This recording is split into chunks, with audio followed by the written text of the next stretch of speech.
What's up, guys? It's Wade from Was Gaming. I'm coming back at you with another Warhammer 40k Tacticus video.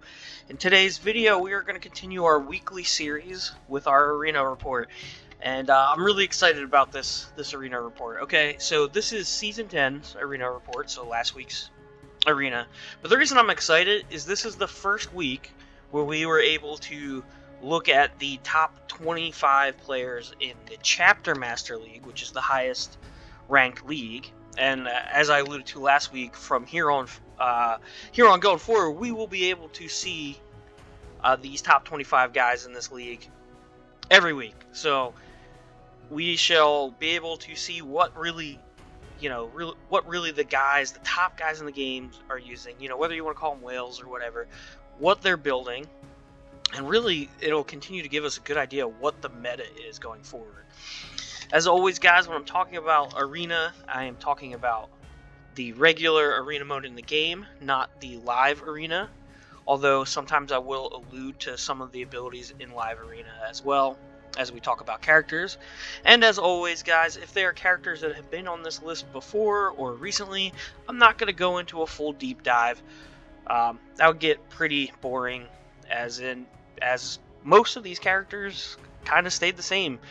I kind of predicted this would be the case, because as my main account moved up through the league, for a while we were able to stay up with the top players, and then, I think 3 weeks ago was the first week where I ended up a league behind. I am still a league behind. I'm in Captain's League again this week. I believe it's Captain's League. Let me check the leagues. I think Captain's the one under... Let's see. Again, this is my free-to-play account, so not my actual main. So, yeah, it's Captain's League. So my main account is in Captain's League again this week. But as you can see, no matter what league you are in, now we can see, now that we have people in the Chapter Master League, which is the top leagues, we are able to see these no matter where we play. So every week from this week going forward, we will have the info on the top 25 teams. Now remember, the way I'm doing this, guys, is usually on Wednesday night, Thursday night, Friday night, and Saturday night, I'm taking a look at the top 25 teams and, writing down what characters those 25 teams are using. Now, a lot of times it'll be most of these same names that are in here right now. I wait until later in the week, because the later we get into the week, the more really the top players will rise to this. But I think about Wednesday is about when it kind of gets to the point where, it's really like probably 30 or 40 accounts that are battling out for these top 25 spots. So that's why I take multiple different data points, is just so I can capture when some of the other players are in here and have really looking at what the teams are going forward. I remember sometimes some of the teams that some people might be using might be very specific teams to counter what they last faced. So remember, in this game, you're not setting any kind of defense. Your defense is what your last offense was. So, that's why I like to grab multiple points, so we can get, an average of what everybody is using. And as always, I will be comparing this to last season, and we'll see what characters moved up, what characters moved down. I am working on getting some graphics on the side, and I think now that we will always be looking at the top 25, I think next week I should be able to get that done, where I kind of have a graphic for Season 10, and then a graphic for this season, Season 11, as to where those characters are and which ones are moving. But if you've been following along with these videos for a while, guys, you'll notice for the most part, the big characters don't move. Like the top 5 kind of stay the same, and then it's the other characters kind of like, the 4th or 5th character in your slot, in your team. Kind of depends on you. It kind of seems to be like a choice pick. But we do see the same names popping up here and there.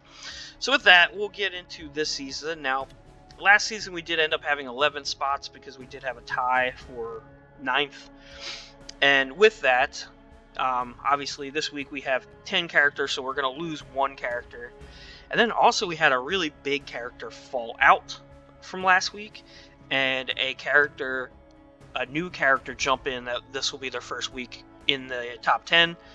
I will say, I did allude to this character jumping into the top 10 last week, and I'm not surprised to see her here. So when we get to her, we will actually go do a deep dive on her. So, first off, last week, what characters did we lose out of the top 10? Well, just hanging in, basically in that tied for 9th spot, was Tigerius. He did fall off the list, not really to anybody's surprise this week.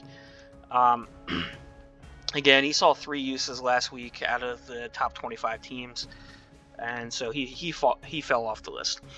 The big name that fell off the list, and this is a guy I've been talking about for a while that I just didn't understand why I was seeing him in the top 25, was Boss Golgorts. He completely fell off the ratings this week, so that was the big mover this week, is him falling off. So like the best players in the game right now in regular arena aren't using him like at all. I think he did get used once or twice, I think, but I saw like maybe 1 use every 25 teams. So or it might have even been less. So not really surprised to see that. I hadn't been able to understand why he was being used. I theorized it was just because when you do unlock him, you unlock him at epic level, and he is going to be early on. He's going to be one of your stronger characters, and so that was the same for everybody. Even if you started the game at the same time at the beginning of the game, like a lot of players did, when you first unlocked him, he was going to be one of your better characters. So wasn't surprised to see him earlier on, but as we got further and further into these seasons, I just wasn't understanding why I was still seeing him, and he did drop off. So I don't know if that's the end of Boss Golgorts, but it might be the last time we see him in one of these top 10 lists. Again, until some kind of character balances happen. And that's not to take away from his ability in live arena. He is a lot better in live arena than in regular arena. So anyway, those were the 2 characters that fell out of the top 10. So let's get into the top 10. So coming in at number 10, and this was actually kind of surprising. Once we got down to like the top 8 characters, I would say in this list were, I don't want to say dominant, but they were much more prevalent than 9th and 10th spot. So much so that 10th spot was only seeing 2 uses per every 25 teams, and that was Roswitha. Okay, so she's jumped down from number 7, seeing a total of 6 uses last week, down to number 10, only seeing 2 uses per 25 teams, guys. Interesting, right?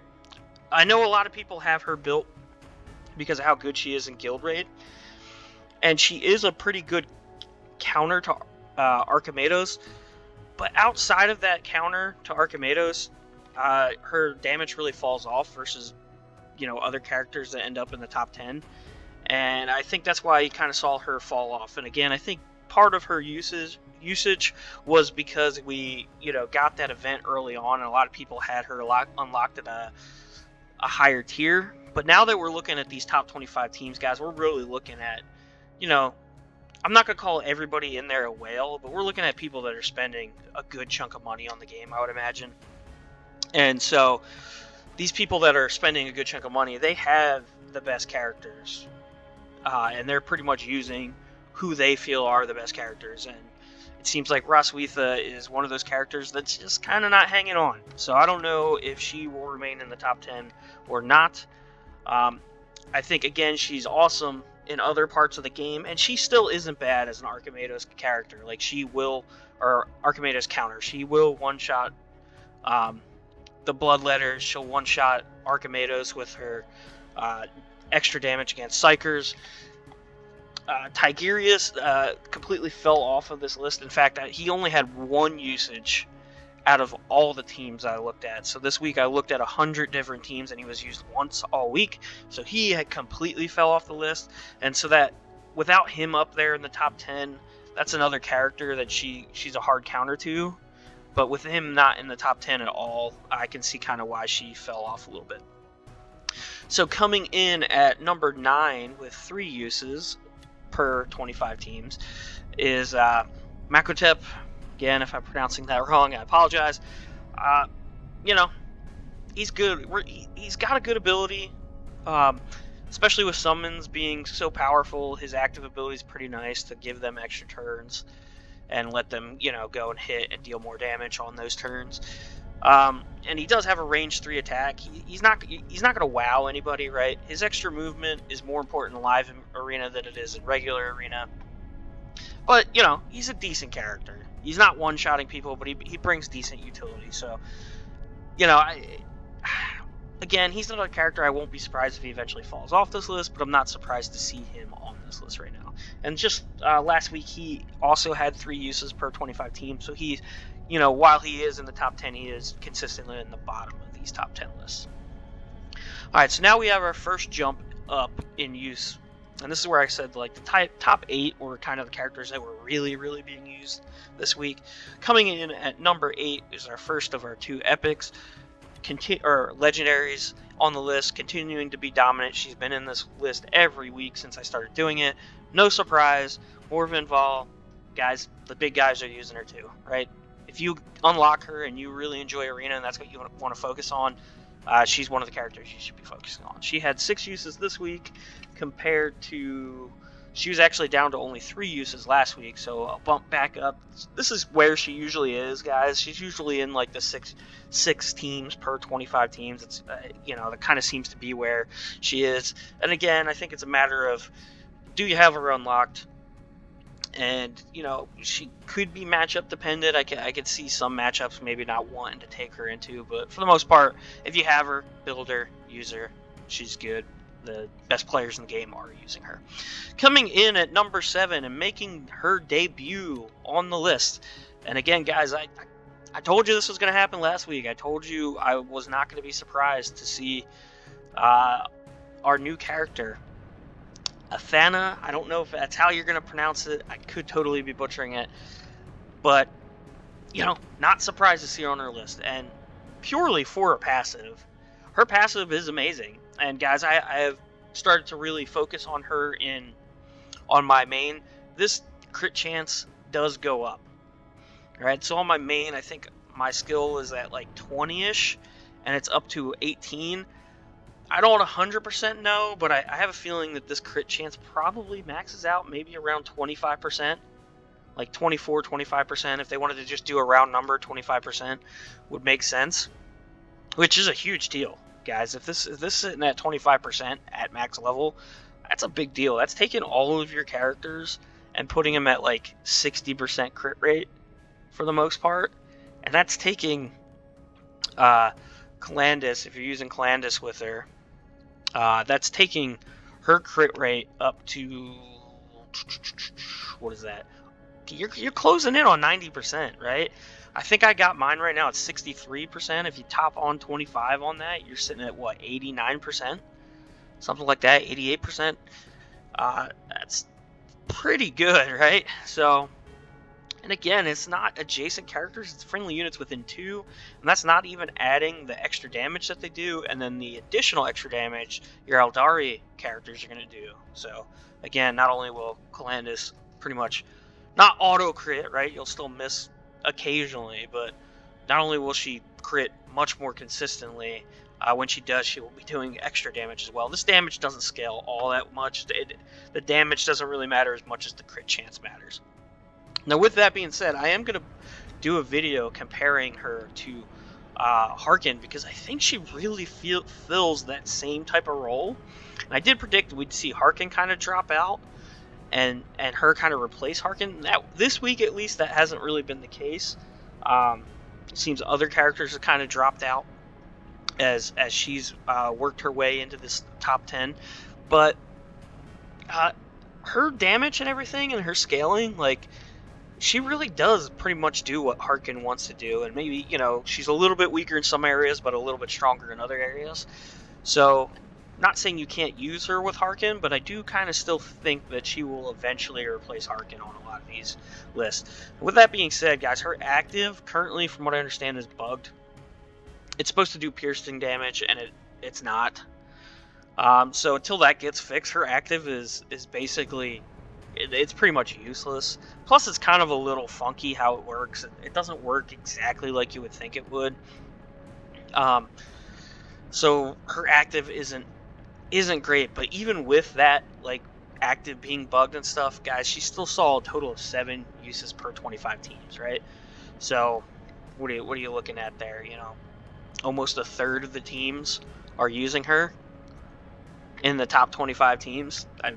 It's pretty good usage, especially since she just came out. The event's not even over yet, so people don't even have her maxed out or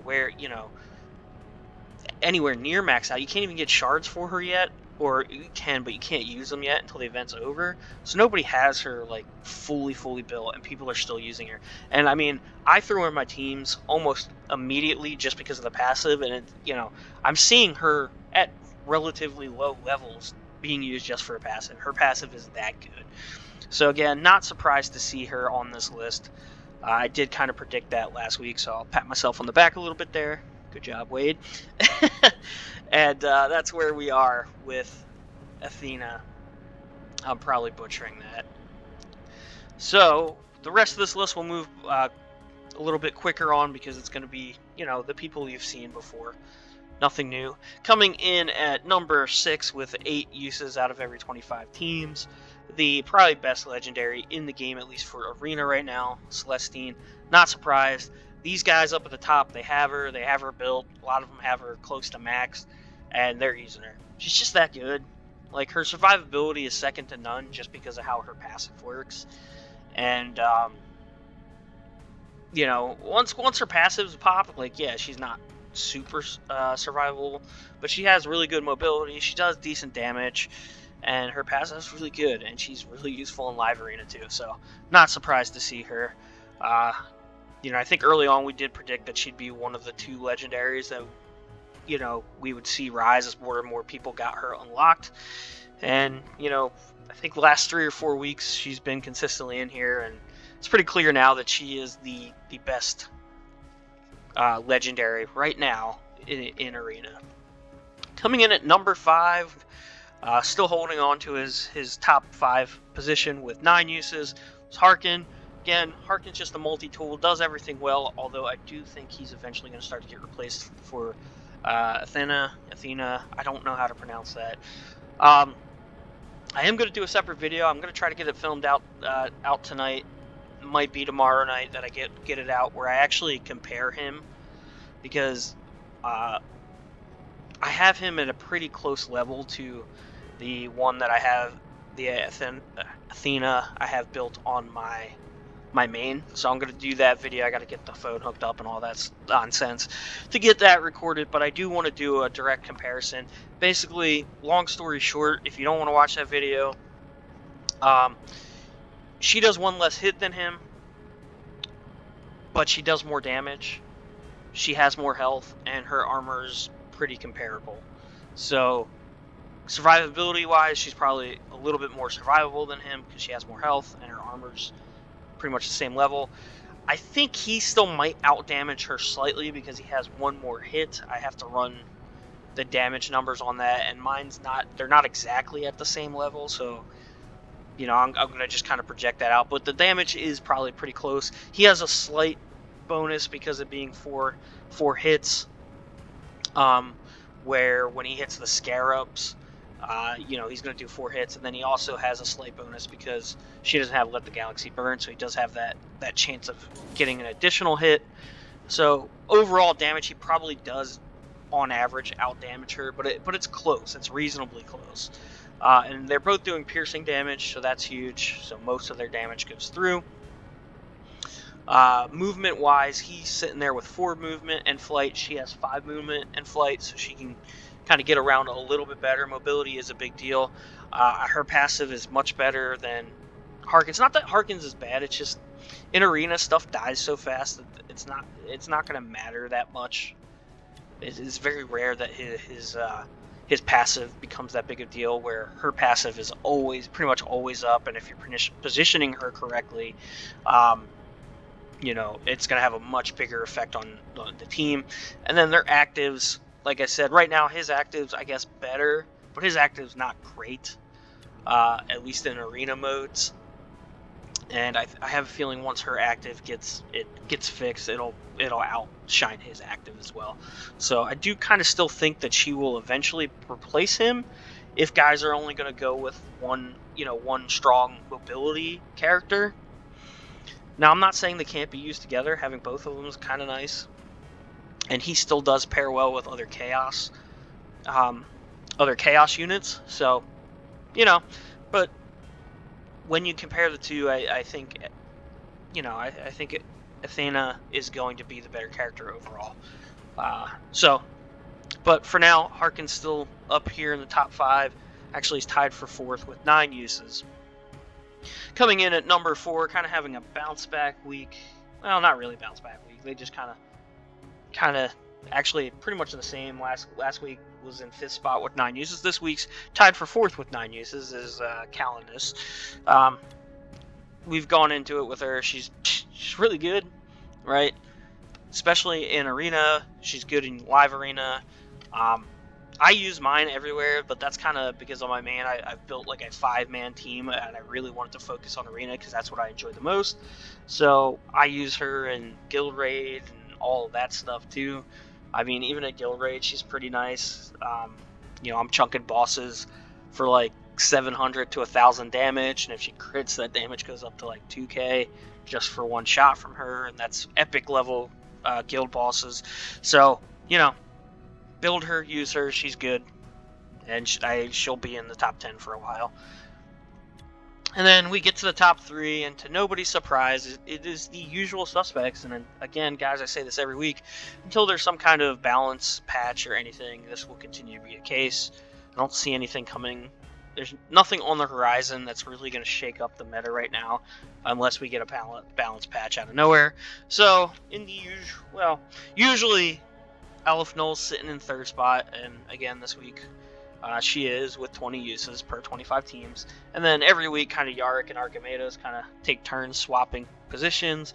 This week it's Yarick in 2nd with 22 uses per 25 teams, and in top spot was Archimedes, seeing 24 uses out of 25 teams, so pretty much only one team every time I took the look at the top teams was Archimedes not used. And again, I have a feeling that's more of just the timing of when I looked at the teams. Maybe for whatever reason somebody didn't like Archimedes in a matchup. Maybe the opponent had a really strong Rasuitha and was like, okay, I'm not going to use my Archimedes for this one. I'm sure that player also has Archimedes built and probably uses it quite a bit as well. So guys, that is it for this week for Season 10. Like I said, look out for that video for where I compare Athena. I'm gonna learn how to say her name right, so if I'm really like ticking you guys off by saying her name wrong, I apologize, but I'll make sure I get that right by my next video. And Harkin, I do really want to do a deep dive into the two characters and how they compare to each other, so I'll be working on that video. Also, like I said, hopefully next week I could get the charts up. I'm still, again guys, still relatively new YouTuber, so I gotta figure all that stuff out. People do mention it in the comments. I am working on it, guys, and just trying to figure it, make it look nice. I don't want to just throw some notes up here, from like Notepad or something. I don't think that would look really good, so I'm working on it. And now that every week we're going to be looking at the actual top 25 teams in the game, I think now's probably the time we start doing that. So this will be the first week with that. Next week, hopefully I'll have those lists up, and this will look a little bit better and be a little bit easier to follow along if this is your first week looking at my season reports. And so with that, guys, I'm going to give you the usual spiel. If you enjoy my content, please go ahead and subscribe to my channel, like the video, leave a comment. I'm always looking for critiques, stuff you guys think I could do better. I know I still got the weird pauses and the using a lot. I feel like I am getting better at that the more I talk on the microphone, but old habits die hard, as they say. So I'm working on that kind of stuff. Still I'm looking at getting like a pop screen for the mic, because I know some of the P's, I did that on purpose, pop a little bit, some of the other sounds. Still working with the mic to get the mic dialed in and everything. But as always, guys, I really appreciate your time. watching my videos. I am at I think like 210 subscribers, so we're kind of plateaued a little bit on these subscribers. I'm still picking up one or two here and there. I do appreciate that. But if we can get to that 250 subscriber mark, I will be doing my next giveaway. So if you do like my content, you do watch it, and you want to be part of that next giveaway, go ahead and definitely subscribe. So A, you're subscribed and help me get to 250, and B, then you're there for that giveaway when I go ahead and do that giveaway. So with that, guys, as always, thank you for your time. Thank you for watching my videos, and I hope you guys have a fantastic day.